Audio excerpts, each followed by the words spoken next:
최근에 한 싱가포르의 청년이 미국의 한 저명한 목사님에게 이런 질문을 했다고 합니다. 이 바이러스가 싱가포르에 다다랐을 때 정부와 시민들은 아주 잘 대처했고 국제적인 칭찬도 받았습니다.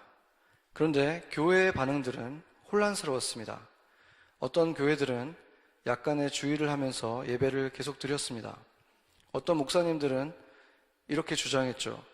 당신이 믿는 자라면 하나님이 바이러스가 침투하도록 두지 않을 겁니다. 또 다른 목사님들은 이것은 죄악된 도시와 교만한 나라에 대한 하나님의 심판이다 라고 했습니다. 그래서 그 청년은 하나님과 성경을 믿는 그리스도인들로서 이런 전염병의 창궐에 대해서 어떻게 받아들여야 합니까? 이런 질문을 던졌습니다. 그 목사님은 대답하기 전에 지금 전염병으로 인해서 수천 명이 이미 생명을 잃었고 그 말은 그보다 훨씬 더 많은 사람들이, 몇 배의 사람들이 슬픔에 빠져 있는 그런 시기이기 때문에 그 대상이 성경적으로 이해를 할 수 있도록 알려준다고 해서 전혀 도움이 되지 않을 수 있습니다. 그래서 그들이 앞에 있다면 지금 그 말을 할 때인지에 대해서 먼저 생각해 볼 것입니다. 이렇게 얘기를 한 다음에 이제 질문에 대한 답을 했는데 그분이 예를 든 것이 뭐였냐면 2004년 12월 26일에 그날이 이제 성탄절 다음 날이었죠. 그 주일이었어요. 그런데 인디언 오션에 쓰나미가 덮쳐서 무려 20만 명이 넘는 사람들이 한꺼번에 목숨을 잃었습니다. 그때 그 쓰나미가 온다는 것을 몰랐기 때문에 그 주일 예배가 많은 교회들에서 드려지고 있었고 그 교회도 그 쓰나미에 휩쓸려서 그 교회 전체가, 여러 교회들이 전체가 다 그 재난을 당하게 됐습니다. 그리스도인들도 그런 재난을 피할 수는 없었던 것이죠. 두 가지 사실이 우리를 혼란스럽게 하는데 성경을 보면 예수님은 분명히 파도도 폭풍도 잠재울 수 있고 그것들을 컨트롤할 수 있다. 그런 것들도 예수님에게 순종한다. 이렇게 배웠었고 말하고 있고 또 예수님은 완전한 지혜도 있고 또 정의와 사랑을 가지시고 그것을 통해서 결정을 내리시기 때문에 이 재난이라는 것이 하나님의 손을 떠나서 그냥 자기 원하는 대로 일어날 수 없다는 것이죠. 그렇다면은 그런 하나님이라면은 재난도 분명히 선한 목적이 있어야 한다. 이것이 우리에게 말이 되는 것이죠. 바로 그런 것 때문에 18세기에 많은 그 철학자들, 특히나 그 유명한 사람 중에 한 사람이 볼테르라고 하는 이 철학자이자 작가는 신을 믿긴 믿었어요. 신이 위대한 창조자라는 사실을 믿었는데 그 창조 이후에는 그냥 내버려뒀다라고 믿었어요. 그런 사람들을 이신론자라고 하고 디이스트라고 이렇게 부르는데 디이스트들은 어떻게 생각하냐면 신이 처음에 이 세상을 창조했지만 창조한 이후에는 그냥 방치했기 때문에 결국 이 세계는 점점 이제 균열이 생기고 망가져갔다. 그리고 이렇게 망가져가면서 온갖 소용돌이들이 일어나고 있지만 그 신은 무관심하고 무책임하게 그냥 내버려 두고 있다. 이렇게 믿는 것입니다. 그가 그런 믿음을 갖게 된 것은, 그런 사람들이 그런 믿음을 갖게 된 것은 바로 이런 재난들이 일어나는 상황들을 보면서 가까이에서 지진도 일어났고 전염병들이 창궐해서 수많은 사람들이 죽어가는 것을 보면서 사랑의 하나님이 모든 것이 가능하신 그 하나님이 사랑의 하나님이실 수 없다라는 결론을 내리게 된 것이죠. 안타깝지만 그의 주장의 일부는 맞고 일부는 우리가 동의할 수 없죠. 우리가 실제로 경험하는 이 세상에 일어나는 재난들을 본다고 할지라도 모든 사람들이 모든 어려움에서 다 구원을 받지는 않습니다. 그런데 분명한 사실은 뭐냐면 어떤 사람들은 정말 구출이 불가능한 것 같은 그런 상황에서 초자연적으로 기적적으로 살아남고 구출받는 사람들도 있다는 사실이죠. 얼마나 많은 그런 간증들이 있습니까? 그런 것들은 어떻게 설명할 것입니까? 그래서 가장 정직한 해석은 하나님이 방치하셨다 이것보다는 하나님이 어떤 때 그렇게 하시고 어떤 때 구하는지 우리는 알기 어렵다, 이해할 수 없다 라고 말하는 것이 더 정직한 것입니다. 하나님이 창조하신 완벽한 세계에는 지금 이제는 죄인들이 살아가는 세상이 되었죠. 그렇지 않습니까? 세상이 더 이상 하나님이 창조하셨고 또 하나님이 창조하신 죄가 없던 사람들이 살아가는 세상이 아니라 이제는 죄인들이 살아가야 되는 세상이 되었다는 것입니다. 그러면은 이 세상도 달라져야만 된다는 거죠. 살아가는 사람들이 달라졌기 때문에 이 환경도 바뀔 수밖에 없다는 거예요. 창세기에 보면은 죄가 세상에 들어온 이후에 어떤 것들이 나타났다고 했죠? 가시덤불과 엉겅퀴가 나타났다고 그랬어요. 그건 누가 만든 겁니까? 그냥 생긴 겁니까? 하나님이 그것도 악한 창조같이 일어났다고 볼 수 있어요. 가시덤불과 엉겅퀴가 어떤 일을 하는지 한번 생각해 보세요. 가는 길을 가로막고 넘어뜨리고 또 어떤 수산물을 수확하려고 할 때 방해하고 또 찔리거나 이렇게 하면 또 고통을 주는 그런 것들인데 이런 것들, 악한 창조가 일어났다는 것입니다. 만약에 죄에 빠진 인간이 에덴에서 그냥 그대로 살 수 있었다고 한번 생각을 해보세요. 아무런 방해를 받지 않고 그냥 그대로 자기가 원하는 대로 다 하면서 살 수 있게 됐다면 그들은 얼마나 더 심한, 극심한 죄악에 빠져들었을지 정말 상상도 안 가죠. 그것은 우리가 충분히 예측할 수 있는 게 하나님을 믿지 않는 그런 시대에 그때 풍요롭기까지 했을 때 인류 역사에 어떤 일들이 일어났는지 보면 알겠죠. 하나님을 잘 믿지 않고 이방신을 믿었던 그런 시대에 힘까지 있고 인류가 힘까지 있었고 풍요로웠던 그런 시대에 어떤 일들이 일어났습니까? 인류 역사를 보면 그럴 때가 엄청난 성적인 타락, 엄청난 빈부의 격차, 어떤 사람들은 신처럼 추앙받고 어떤 사람들은 인간 이하로 거의 동물처럼 취급받는 일들이 일어났다는 것이죠. 그것은 인류가 죄에 빠져 있는데 그들이 힘까지 있을 때 당연히 찾아오는 결과라는 것입니다. 그렇기 때문에 그렇게 계속 지속되지 못했죠. 그런 사회는 결국에는 가시덤불과 엉겅퀴를 만나서 자멸하는 일들이 계속 일어났습니다.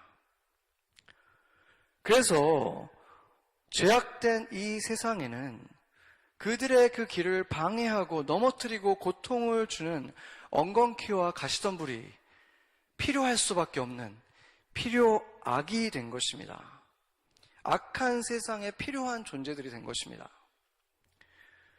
여러분이 마음대로 원하는 대로 막 살았는데도 아무 막힘이 없이 그냥 다 잘 된다면 그 삶이 지속되는 것을 방해하고 넘어뜨리는 아프게 하는 가시덤불과 엉겅퀴가 없었다면 과연 여러분이 주님 앞에 낮은 마음으로 돌아올 수 있었겠습니까? 또 생각해 보세요. 그것뿐만이 아니라 또 한 가지 중요한 것은 죄가 들어오고 나서 하나님께서 너가 이 죄를 범하면 반드시 죽으리라고 하셨죠. 그러면 죽어야 되는데 사람들이 그러면 죽어나기 시작했는데 그 죽은 사람들 시체가 썩지 않는다면 어떻게 되겠습니까? 이 세상이 지금 시체로 넘쳐나겠죠. 그래서 하나님이 만드신 방법은 죽을 수밖에 없는 이 몸들이 쉽게 상하고 부패하도록 그런 상태로 만드신 거예요. 사람들의 몸이 죽고 나면 얼마나 빨리 썩고 죽어갑니까? 얼마나 썩어버립니까? 그래서 로마서 8장 21절을 보면 썩어짐의 종노릇한다. 피조물들이 썩어짐의 종노릇한다 이렇게 말하고 있는데 영어로 보면 어떻게 되어 있냐면 bondage to decay라고 되어 있어요. 이게 뭐냐면 그냥 썩을 수밖에 없는 운명에 처해 있다 이렇게 되는 거죠. 그러니까 죄로 인해서 죽을 수밖에 없는 운명은 당연히 썩는 것까지도 따라올 수밖에 없는 거예요. 그래서 늙어지고 썩어지는 것이죠. 그것은 누구에게나 예외가 아닙니다. 80년대, 60년대 전성기를 누렸던 그 배우들을 지금도 스크린으로 영화에서 보면 여전히 아름답고 젊지만 그 사람들을 우리가 지금 만난다면 알아볼 수나 있겠습니까? 그런 일은 누구에게나 그리스도인이라고 해도 다 똑같이 동일하게 일어난다는 것입니다. 우리 의학 지식이 없는 사람들의 입장에서 보면은 그냥 그렇게 사람들이 늙어지고 죽어간다 이렇게 말을 할 수 있지만 과학자들은 이렇게 말합니다. 존 샘포드라는 분이 이제 제네릭 엔트로피라는 책을 썼는데 이제 그분이 말하는 게 뭐냐면 이 우리의 몸이라는 신체도 결국엔 어떤 시스템이잖아요. 오퍼레이팅 시스템이에요. 그런데 이 안에서 이제 세포 분열이 계속 일어나면서 우리가 살아가는데 만약에 이 세포 분열이 아무런 이상이 없이 일어난다면 우리는 항상 몸이 새 거일 수밖에 없겠죠. 항상 새 거일 수밖에 없어요. 건강할 수 있는 거죠. 얼마나 좋겠습니까? 그런데 문제는 뭐냐면 세포 하나가 분열할 때마다 세 개의 돌연변이가 나타난다는 거예요. 인생 내내 그 일이 일어나요. 특히나 이제 막 청년기가 지나고 나면 급속도로 늘어나고 그런 돌연변이가 그것은 무엇을 말하냐면 계속해서 이제 그 세포 전체에 비하면 그 양이 작아 보이지만 그게 계속해서 이 오퍼레이팅 시스템을 엉망으로 만들어 가잖아요. 점점 망가뜨려서 그것이 망가뜨려져 가는 과정이 늙는 과정이고 그 다음에 그것이 완전히 심해져서 결국에는 오퍼레이팅 시스템이 더 이상 작동하지 않는 것 그게 죽음인 것이죠. 이제 과학자들이 보는 관점이 그렇습니다. 그렇기 때문에 이 세계에 살아가는 모든 사람들에게 그것은 동일하게 일어나는 거예요. 그리스도인이든 아니든 늙어가는 과정, 그 에러가 계속 발생하다가 결국 그것이 모든 것이 시스템이 정지하는 순간이 온다는 것입니다. 그렇기 때문에 예수님을 믿는 사람들의 몸이든 아니든 감기에도 걸리고 독감에도 걸리고 또 새로운 감염군이 등장하면 그것에 대한 면역력은 누구도 갖고 있지 않다는 것이죠. 모든 사람들이 마찬가지로 위험해진다는 것입니다. 그렇다면 우리가 다른 것이 무엇인가 이렇게 질문할 수 있겠죠. 몇 주 전에 찾아본 것처럼 우리는 하나님의 기적적인 치유를 기대할 수 있죠. 죽은 자도 살리시는 분이니까 하나님이 원하실 때 그런 일들을 하실 수 있고 또 기적과 같은 보호를 하실 때가 또 있고 또한 우리가 더 자주 경험하는 것은 우리가 병에 걸리더라도 하나님께서 정말 급속히 치유하시는 그런 놀라운 은혜들을 경험을 합니다. 그렇지만 그렇게 치유를 받은 몸들이 그렇게 영원히 그대로 남아있지 않죠. 결국엔 다시 또 늙어지고 언젠가는 중단되어 죽음을 또 맞이하잖아요. 그렇기 때문에 그 치유가 우리에게 소망이 될 수는 없는 것이죠. 진정한 소망은 그리스도 안에 있는 우리는 이 생명이 썩어질 몸으로만 그냥 끝나지 않는다는 거예요. 그 죽음이 오는 그 순간에 더 온전하게 되는 이 몸이 영원히 사는 몸으로 바뀌는 속량받는 날이 온다는 것입니다. 아까 계속 보던 로마서를 계속 이어서 보면 8장 23절에 보면 같이 한번 읽어볼까요? 그뿐 아니라 또한 우리 곧 성령의 처음 익은 열매를 받은 우리까지도 속으로 탄식하여 양자될 것 곧 우리 몸의 속량을 기다리느니라. 아멘. 그날이 오면 우리의 몸까지도 속량을 받는다는 거예요. 지금의 이 몸과 다른 종류의 몸, 마치 그 애벌레가 번데기가 됐을 때 죽은 것 같았지만 그것이 다시 아름다운 나비 전혀 다른 모습으로 변화되어서 날아오르는 것처럼 바로 그러한 완전히 다른 몸으로 더 아름답고 완벽한 몸으로 우리가 변화되는 그것을 우리가 기다리고 있다. 그 말을 하는 것입니다. 그것이 우리에게 소망이 되는 것입니다. 우리가 지금 살아가는 세상은 파괴된 세상이기 때문에 사실은 우리가 경험해야 되는 것은 마치 활화산처럼 계속해서 폭발이 일어나는 삶을 살아야 되는데 오히려 그렇지가 않죠. 많은 시간 우리는 굉장히 고요한 평안의 시간을 지납니다. 그것은 어떻게 보면 하나님의 은혜로 그 화산 폭발이 막아져 있는 휴화산과 같은 상태라고 볼 수 있어요. 그러다가 갑자기 화산 폭발이 일어나기 시작하는 거죠. 그렇기 때문에 우리는 사실 그게 그렇게 놀라운 일이 아닐 수 있는 거예요. 오히려 그런 평안의 시대가 우리한테 놀라운 시대일 수 있는 거죠. C.S. 루이스가 이런 것을 굉장히 직관력 있게 이런 말을 했습니다. 우리가 잠잠하던 그런 때에는 하나님이 마치 우리에게 속삭이듯이 하시다가, 이런 때 마치 화산 폭발이 일어난 것 같은 이런 시대에는 확성기를 대고 소리치는 것 같이 우리에게 말씀하신다, 이렇게 말했고, 제가 서두에 말했던 그 청년, 싱가포르의 그 청년의 질문에 대답하던 목사님도 이 시간을 영어로 뭐라 그랬냐면 God's thunderclap이라고 그랬어요. thunderclap. 이게 우레소리 같은 것인데, 이 클랩이라는 게 손뼉을 치는 거잖아요. 선생님들이 언제 손뼉을 칩니까? 부모들이 언제 손뼉을 칩니까? 집중하라는 거잖아요. 이제 나를 바라봐라, 이거잖아요.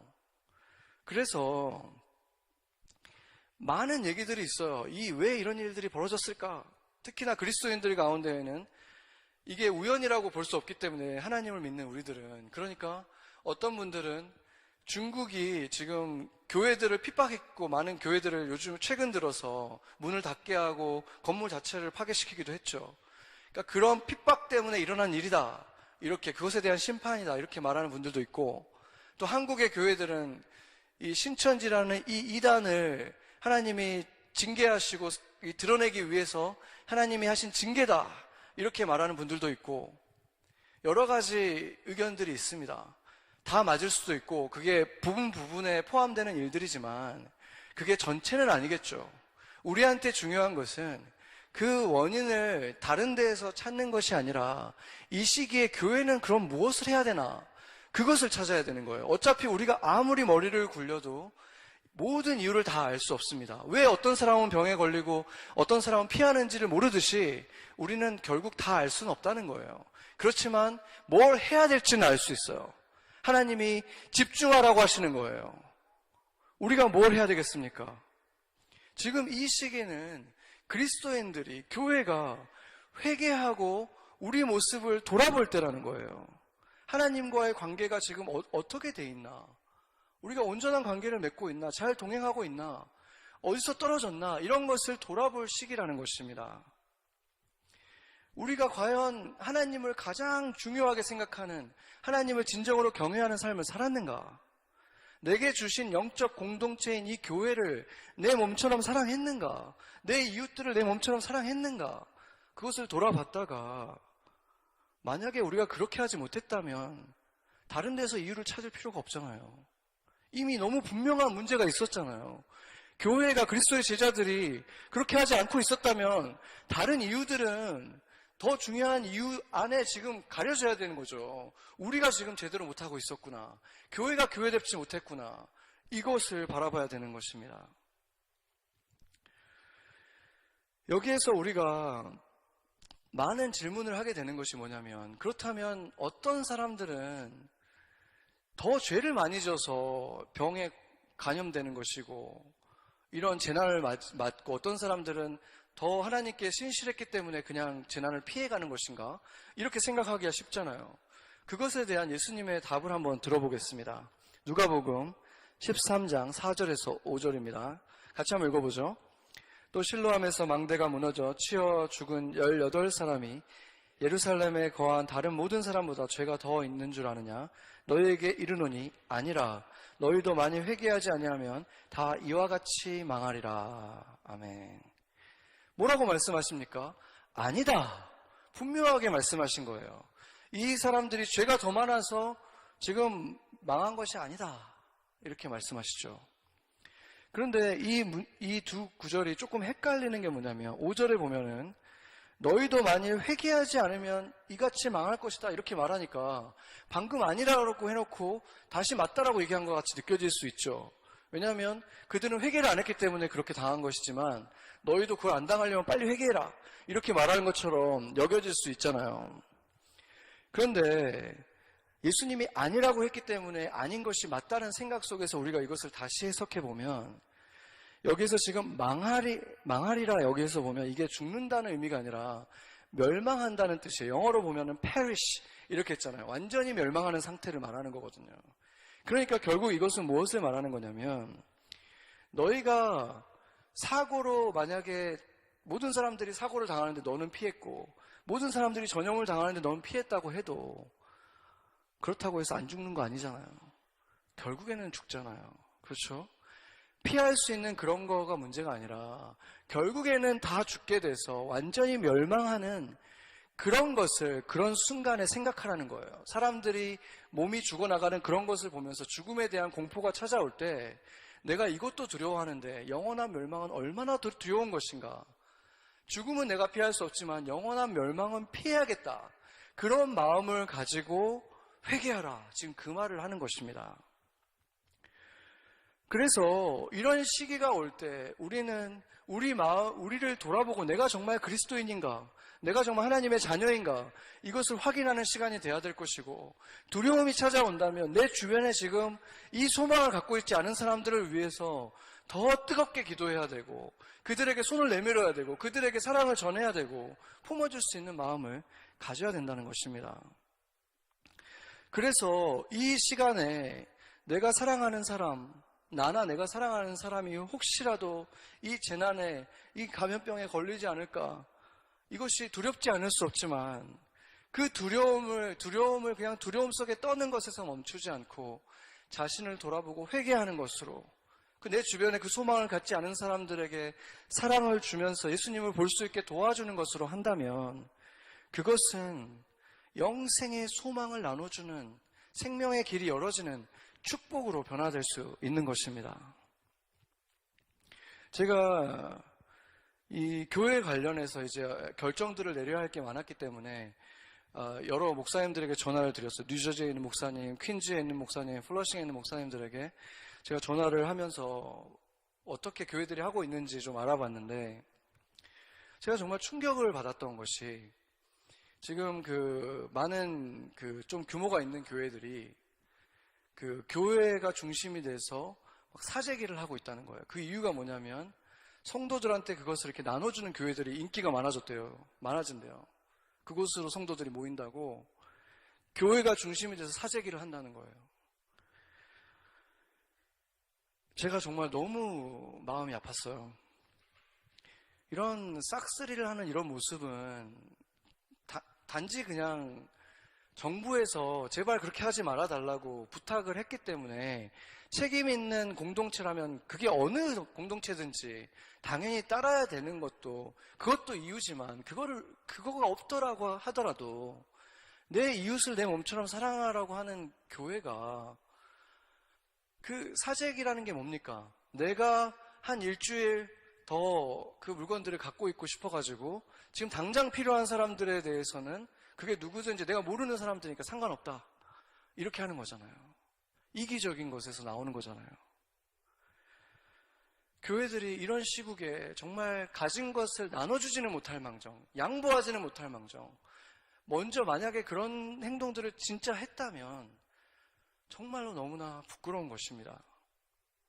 만약에 그런 일들이 정말 일어났다면 이 어둠의 시기를 지나가면서 자신을 돌아보지 못하는 이 교회의 모습을 보면 이것이 정말 금방 멈추기 참 어렵겠구나 하는 생각을 할 수밖에 없는 것입니다. 예수님께서 안식일에 병자를 치유했다는 것 때문에 이제 핍박을 받기 시작했다 그랬고, 오늘 본문에서는 특히나 그 아버지를 자기 친아버지처럼 여겼고 그렇게 선포했기 때문에 이제 유대인들은 그를 더욱 죽이고 싶어 했다, 이렇게 말을 했죠. 그들을 굉장히 분노하게 만든 말이 17절이었습니다. 이 17절을 한번 같이 읽어보죠. 예수께서 그들에게 이르시되 내 아버지께서 이제까지 일하시니 나도 일한다 하시매. 이게 뭐가 그렇게 흥분하게 한 것이었을까 보면은 먼저 내 아버지라 그랬어요. 보통 우리 아버지라고 할 수는 있잖아요, 유대인들은. 그렇지만 아버지란 말도 거의 많이 쓰지 않았고 그냥 하나님의 이름을 부르지 않고 아도나이라고만 부르는 그들에게 있어서 아버지라고 불렀을 뿐만 아니라 내 아버지 이렇게 부른 것도 충격이었지만, 그 다음에 뭐라고 얘기하냐면 아버지께서 이제까지 일하시니 나도 일한다. 이게 약간 유대인들에게 있어서는 어떤 굉장히 자주 쓰는 말이었어요. 왜냐하면 대부분 다 그 아버지가 하는 일을 그대로 이어받아서 했던 문화이기 때문에 그들의 라스트 네임이 대부분 다 그 사람이 어떤 직업을 가졌는가 하는 거예요. 대장장이면 뭐 누구 이름이 있고 잔 더 대장장이 이런 식이에요. 그렇기 때문에 예수님의 이름은 요셉이나 예수님의 이름은 요셉도 요셉 목수, 그리고 예수님도 예수 목수였는데 지금 자기가 내 아버지가 하나님이면 나도 하나님이다 이 말이 되는 거잖아요. 내가 그분이 일할 때 나도 일한다. 아버지가 지금 목수로서 일하고 있는데 나는 지금 쉬고 있습니다 이렇게 하는 게 아니라 아버지가 지금 일하고 있으니까 나도 당연히 일하죠 이렇게 말하는 이런 텀이었기 때문에 이것만 들어도 그들은 지금 엄청나게 분노할 수 있는 거예요. 하나님이 일하는데 그 하나님이 나의 아버지니까 나도 일한다 이렇게 말했기 때문이죠.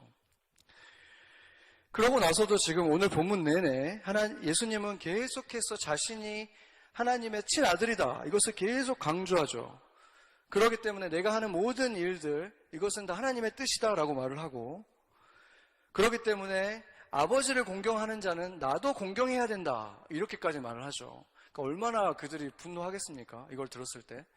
그런데 바로 우리는 이것 때문에 예수 그리스도를 공경하는 거죠. 하나님이 이 예수에게 모든 권세를 줬고 영광을 줬기 때문에 그 이름을 공경하고 예배해라 이렇게 하셨기 때문에 우리가 이 예수님을 예배하는 거예요. 그런데 이 예수님이 지금까지는 내가 하나님의 아들이다, 친아들이다 이렇게 주장하시던 이 예수님이 갑자기 27절을 보면은 내가 인자다라고 이렇게 말씀을 하시는 거예요. 내가 인자라는 말을 하고 있는데 이 인자라는 말이 Son of Man이라는 뜻이에요. Son of Man. 그러니까 사람의 아들이란 말이죠. 그러니까 이게 좀 헷갈릴 수밖에 없는 거예요. 사람의 아들인데 심판할 권리가 있다? 그럼 사람한테 다른 사람들을 심판할 수 있는 권한이 있단 말인가?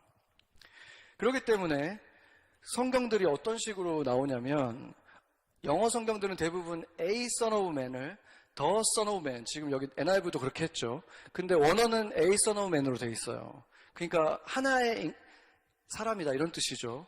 그런데 이렇게 The Son of Man이라고 하고 현대어 성경은 이것을 아예 인자란 말 대신에 그리스도라는 말을 아예 바꿔서 의역을 했습니다. 왜 그랬냐면 예수님께서 자기를 계속 인자라고 표현을 하시니까 예수님이 인자고 인자가 그리스도니까 인자는 곧 그리스도다 이렇게 그냥 헷갈리지 않게 그냥 의역을 해버린 건데, 그런 공식이 나타나게 한 근본적인 이유 중에 하나가 뭐냐면 다니엘서에 있어요. 다니엘서, 그 구약성경 다니엘서 한번 보겠습니다. 17장 13절 14절 같이 한번 읽어보죠. 내가 또 밤 환상 중에 보니 인자 같은 이가 하늘 구름을 타고 와서 옛적부터 항상 계신 이에게 나아가 그 앞으로 인도되매 그에게 권세와 영광과 나라를 주고 모든 백성과 나라들과 다른 언어를 말하는 모든 자들이 그를 섬기게 하였으니 그의 권세는 소멸되지 아니하는 영원한 권세요 그의 나라는 멸망하지 아니할 것이니라. 아멘. 그래서 NIV나 그 영어 성경들이 The Son of Man이라고 할 때 그 The Son of Man, 그 인자는 바로 이 인자다라고 말하는 거죠. 왜냐하면 여기 보면은 예수님이 너무 분명하잖아요. 그 옛적부터 있던 그 하나님 앞에 와서 모든 권세와 영광과 나라와 백성과 이 민족 이걸 다 받게 되시는 그분을 말하잖아요. 그분의 영광이 영원할 것이다. 이렇게 말하니까 이분이 예수님인 거는 너무나 분명해요. 당연한 거죠. 근데 문제는 뭐냐면 여기가 인자가 와서가 아니라 인자 같은 이가 와서 이렇게 말했다는 거예요. 그래서 만약에 이 인자 같은 이의 이 인자를 그냥 그리스도라는 말의 뜻이다 이렇게 그냥 그렇게 해버리면은 그러면 예수님 말고 그 같은 다른 사람이 또 있는 건가? 이렇게 해야 되는 거죠. 그렇기 때문에 가장 자연스러운 이 다니엘서의 해석은 뭐냐면 어떤 존재가 그 환상 속에서 어떤 존재가 지금 하나님 앞에 나타났는데 그 존재가 마치 사람의 아들같이 보였다 이렇게 보는 게 맞는 거죠. 사람 같은 어떤 형상을 가진 분이 하나님이 아니라 어떤 사람의 형상을 가진 어떤 분이 나타나서 그 영광을 다 받으시더라. 이거가 가장 자연스러운 해석이 되는 거예요. 그래서 의미상으로 달라지는 것은 아니지만 인자라는 단어의 그 원래 뜻을 그냥 그리스도다 이렇게 그냥 대입시켜 버리고 나면은 예수님께서 본인을 계속 인자라고 설명하셨는데도 불구하고 그걸 볼 때마다 우리는 그게 하나님의 아들이라는 뜻이야. 그냥 그렇게 자연히 대입해 버리잖아요. 근데 그것을 반대하기 위해서 예수님께서 오히려 인자라는 표현을 계속 쓰셨다는 거죠. 왜냐하면 예수님에게는 두 가지 그 성격이 있잖아요. 신성과 인성 둘 다 있었죠. 완전한 하나님이면서 완전한 사람이에요. 그것이 둘 다 중요한데 우리들은 너무 쉽게 예수님은 하나님의 아들이다 그러고 마는 거예요. 왜 그럴까요? 그러면은 익스큐즈가 되잖아요. 예수님처럼 안 살아도 익스큐즈가 되잖아요. 예수님은 하나님의 아들이니까 그러실 수 있었지. 우리는 사람의 아들인데 어떻게 그렇게 사나? 이렇게 말할 수 있잖아요. 그렇기 때문에 오히려 예수님은 나도 인자다라고 말씀을 하신 거예요. 내가 그냥 변장한 하나님이 아니라 변신해서 하나님인데 변신해서 모습만 인간의 모습으로 와 있는 게 아니라 나도 너희들이랑 똑같이 엄마 뱃속에 있다가 태어나서 그 아기의 과정 이걸 다 거쳐서 모든 사람들과 똑같이 지나온 자란 인자다. 이것을 강조하시는 것입니다.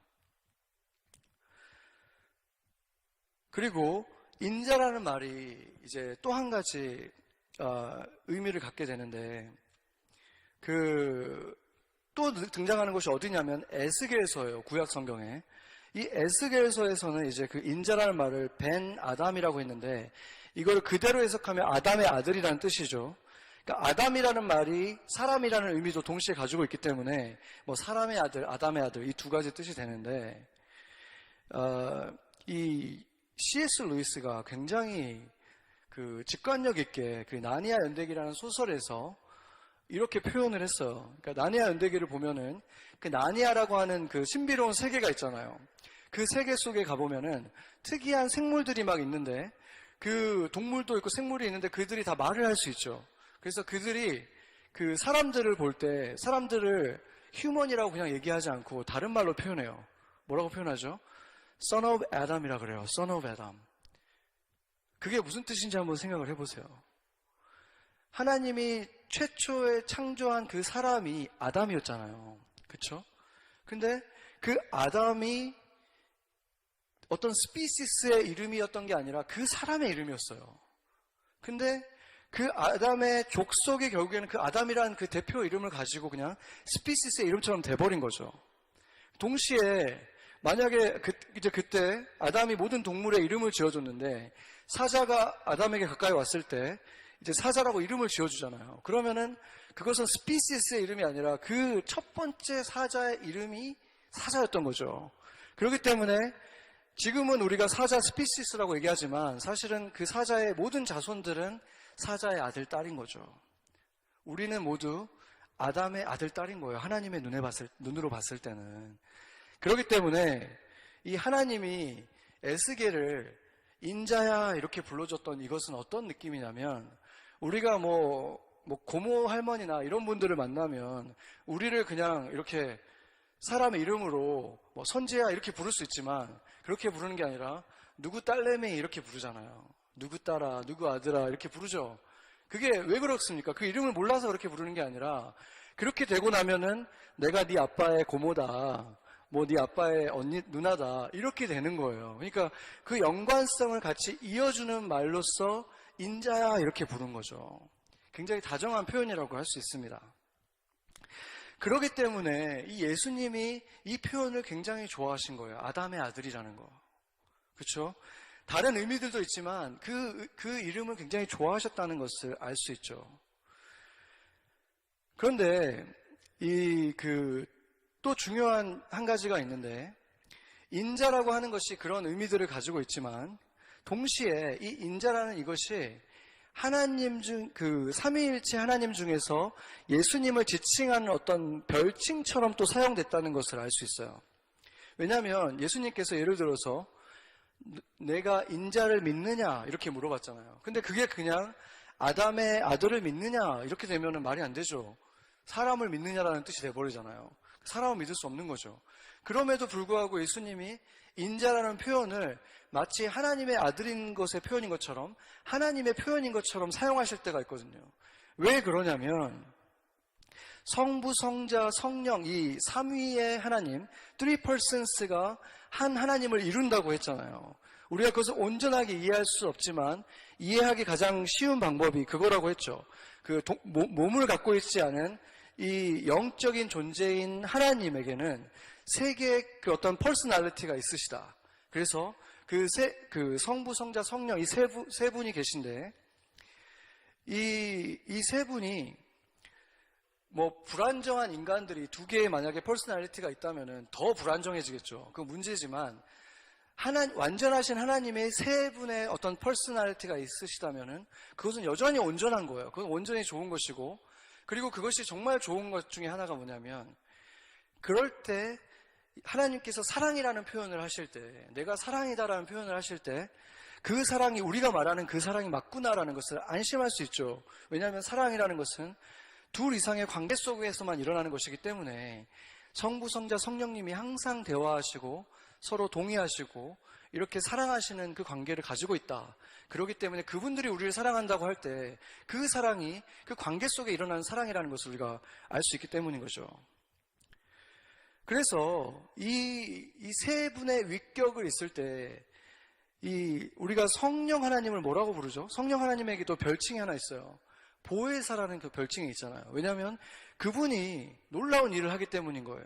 하나님인데 크리스찬들 각각에게 가서 그들과 함께 동행하고 그들을 도와주는 역할을 하는 놀라운 역할을 하니까 그분을 보혜사라는 별칭을 또 주신 거예요.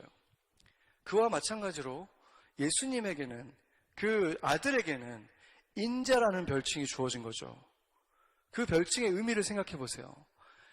온 우주를 지으시는 그 위대한 하나님이 그 창조물 중에 하나인, 지극히 작은 창조물 중에 하나인 인간, 그 아담의 아들이 되셨다. 그 하나님이다라는 거예요. 하나님은 하나님인데 인자가 되신 하나님. 그래서 인자라는 것이 이 아들 하나님이 가지신 별칭처럼 하나님이 좋아하시는 하나의 이름이 된 것입니다. 그렇기 때문에 이 하나님이 그냥 인간인 척 하신 게 아니라, 변신한 것이 아니라 정말 실제로 마리아라고 하는 그 시골의 평범하고 어린 그 처녀 뱃속에서 잉태하셔서 이 세상에 태어나신 이후에는 그 가난한 가정에서 가난한 목수로, 그때 당시 목수는 가구 디자이너가 아니에요. 이 건설 노동자와 같은 것인데 집을 짓는 그 사람으로 자라간 것이죠. 30년 동안 아버지를 따라서 그 예수 목수로 그렇게 살아간 것입니다. 그 예수님, 그렇게 살아간 모습이 하나님에게는 얼마나 놀라운 모습이겠습니까? 하나님인데 그렇게 한 사람으로서 그렇게 살아간 모습. 그런데 우리가 예수님께서 그런데 죄가 하나도 없으셨잖아요. 다른 인간들과 다른 점이 죄가 하나도 없으셨는데 어떻게 사람들이 쟤는 좀 뭔가 이상하다 이렇게 생각하지 않았을까? 왜 그러냐면 그때 당시가 굉장히 율법주의적인 사회였잖아요. 그렇기 때문에 겉으로는 착하게 사는 사람들이 너무 많았던 거예요. 마음 내면까지 온전한 분은 예수님밖에 없었지만 겉으로는 율법을 철저하게 지키고 의롭게 사는 사람이 많았기 때문에 예수님이 그 행동 자체에서는 크게 드러나지 않으신 거죠. 그런데 예수님은 그런 사회에서 얼마나 마음에 갈등이 많으셨겠습니까? 진정한 의인으로 살아가고 정말 선한 마음을 가지고 살아가면서, 그래서 이사야서가 그것을 뭐라고 말하는지 한번 보겠습니다. 이사야서 53장 3절 한번 같이 읽어보죠. 그는 멸시를 받아 사람들에게 버림을 받았으며 간고를 많이 겪었으며 질고를 아는 자라. 마치 사람들이 그에게서 얼굴을 가리는 것 같이 멸시를 당하였고 우리도 그를 귀히 여기지 아니하였도다. 아멘. 이것을 보면은 예수님이 어떠한 일을 당했는지 우리가 분명하게 알 수는 없지만 사람들한테 멸시를 받았고 버림을 받았고 간고도 많이 겪고 질고도 너무나 잘 아는 사람이고 심지어 사람들이 그에게 얼굴을 가렸다, 이 정도의 멸시를 당했다는 것은 마치 지금 이 시대의 확진자들, 제일 무서운 말이 그거잖아요. 누군가가 확진자가 됐다고 하면은 그냥 누구도 그 사람 만나고 싶어 하지 않겠죠. 동료였고 그 전에는 인정해주고 같이 밥도 잘 먹고 하던 사람이지만 그냥 확진자가 되는 순간 갑자기 뭐 그 사람 자체가 어떤 바이러스처럼 보이지 않겠습니까? 그냥 멀리하고 싶고 연락도 안 왔으면 좋겠고 그게 멸시하는 거고 그게 버림을 받은 거고 그게 눈을 가려운 거죠. 그거를 예수님이 당하셨다는 거예요. 어떤 이유인지는 모르지만 예수님은 그것조차 아신다는 것입니다. 인간이 어떻게 보면 당할 수 있는 가장 당하고 싶지 않은 두려운 일이잖아요. 처하고 싶지 않은 가장 두려운 상황이잖아요. 누구한테도 가까이 다가갈 수 없고 나를 누구도 안아줄 수 없고 보고 싶어 하지도 않는 그 철저하게 버림받은 그 상황, 그것을 예수님이 경험하셨다는 것입니다. 그분은 결코 동화 같은 삶을 살지 않으셨습니다. 우리와는 비교도 되지 않게 이 고초를 다 겪으셨고 sorrow와 grief 다 경험하셨다는 거예요. 너무 잘 안다는 거예요. 그거에 대해서. 바로 그렇기 때문에 하나님께서 이 인자를, 다른 누구도 아니고 이 인자를 심판하는 자로 세워주셨다는 것입니다. 27절 다시 한번 보죠. 같이 읽어보겠습니다. 또 인자됨으로 말미암아 심판하는 권세를 주셨느니라.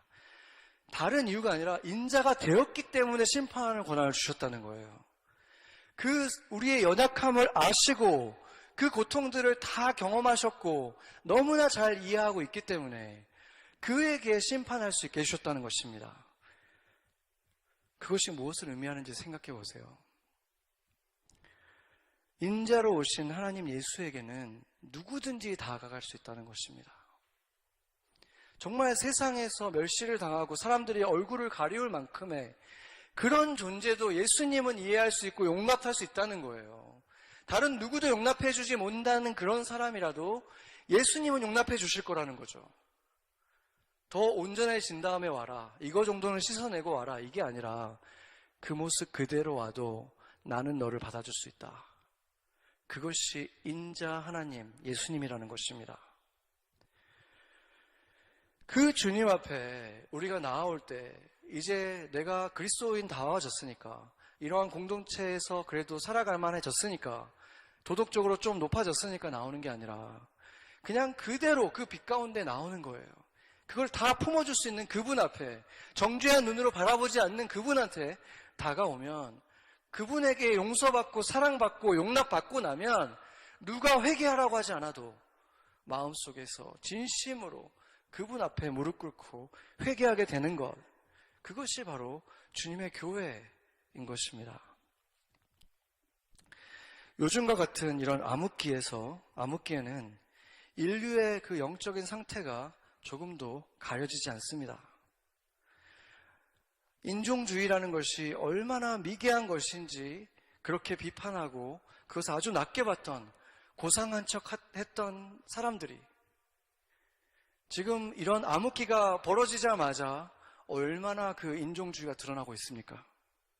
그 가려져 있던, 숨겨져 있던 것들이 다 드러났어요. 그 민낯이 드러났고 선량해 보이던 사람들, 다른 사람들에게 선을 베푸는 사람같이 보였던 사람들이 사재기를 하는 이기심을 감추지 못합니다. 바로 이런 암흑기에 우리가 어떤 사람들인지 어떤 존재인지 그 민낯이 다 드러나는 거예요. 그런데 그럴 때 자기의 그런 비참한 누추한 모습을 보고 정체를 발견하고 나서 그래도 그것을 받아주실 그 예수님을 발견할 수 있다면, 인자 하나님 예수님을 찾아올 수 있다면 그들에게는 복이 있는 것입니다. 이 시간이 그들에게는 도리어 지금까지 자신도 못 봤던 그 누추한 정체가 드러나게 한 이 시간이 오히려 그들에게는 생명의 길을 찾아내는 축복의 시간이 될 수 있는 것입니다.